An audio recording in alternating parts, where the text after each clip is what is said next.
God bless you. I want to share with you on the topic, be fruitful. Be fruitful. Our text is taken from John chapter 15. The book of John chapter 15. Reading from verse 1. Here, Jesus speaking. I am the vine, and my Father is a vine dresser. Every branch in me that does not bear fruit, he takes away. And every branch that bears fruit, he prunes, he purges, he dresses, he prepares, that it may bear more fruit. Praise the name of God. Today we are talking about the subject of fruitfulness, especially as it relates to the believer.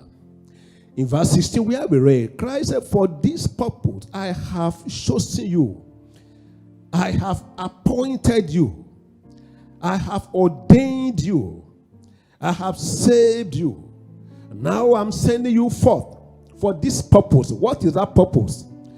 That you may go and bear fruit, and that your fruit should abide, that your fruit should remain. So for every believer, not only have you been commanded to bear fruit, it is a command, but also bear it in mind that you have been destined, you have been programmed to do so.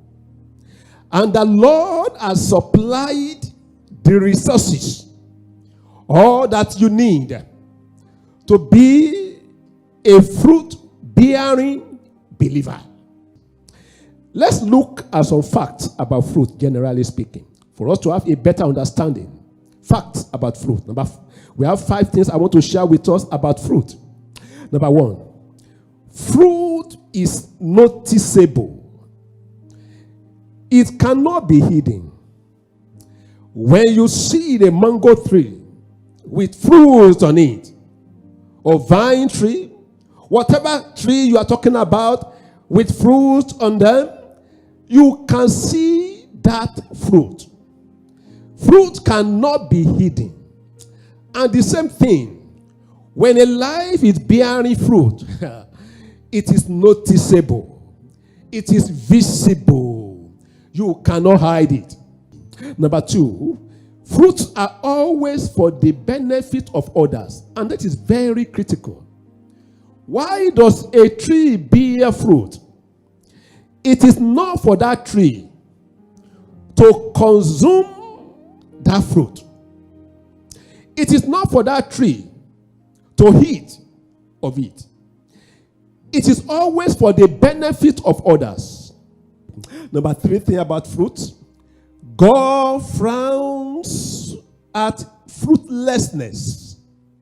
When a life is not bearing fruit, saved, I'm a believer, and that's all, that is not all.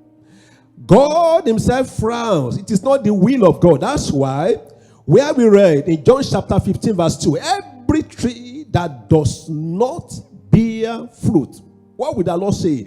The Bible says God himself pluck it out. It takes it away.